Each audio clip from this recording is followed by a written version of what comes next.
कधीच नाही चुकणार तुमचे फेवरेट टीव्ही शोज झी5 सोबत, तेही एकदम फ्री। नेत्रा इंद्राणीच्या रूम मध्ये गेली आणि केतकी तिच्या स्वतःच्या रूम मध्ये। मग केतकीचं प्रतिबिंब अद्वैतच्या बेडरूम मध्ये जाऊच शकतो ना।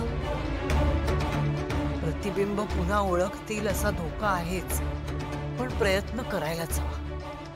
ही एक शेवटची संधी आहे।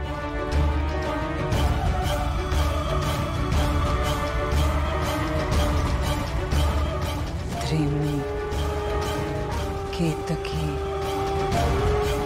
प्रतिबिंब यक्षणाय सिद्धते।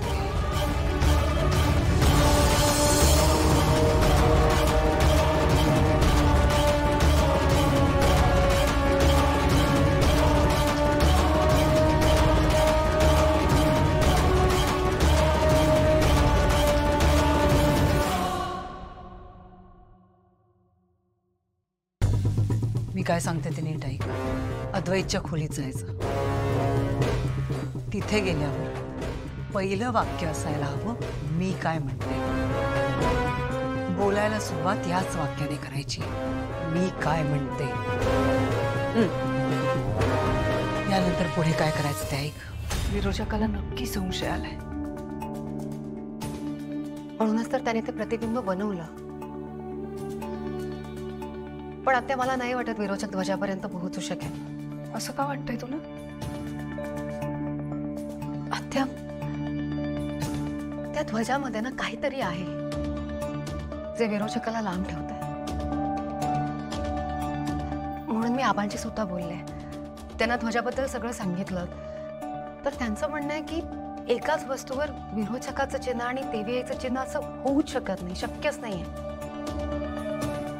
त्यांचा असा संशय आहे की हा सगळा विरोचकाचा डाव आहे। मला नाही वाटत तसं, कारण तू काय घेऊन आलीस हे विरोचक शोधतोय, त्यामुळे हा सगळा त्याचा डाव असेल असं मला वाटत नाही। पण एवढं मात्र नक्की की विरोचक आता शांत बसणार नाही। पण आता विरोचकाने जेव्हा चोरोटीला स्पर्श करण्याचा प्रयत्न केला तेव्हा त्याला खरंच खूप मोठा झटका बसला होता।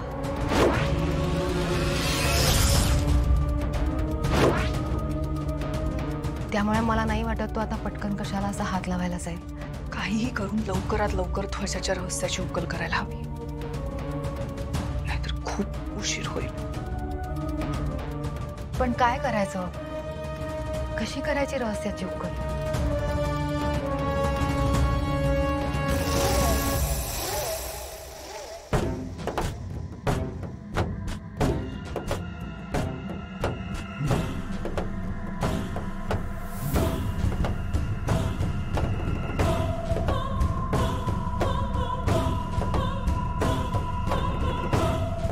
केतकीचं प्रतिबिंब हे ओळखलं तर त्रिनयनेचं अख्खं सैन्य धावत येईल इकडे आणि पुन्हा गोंधळ होईल सगळा।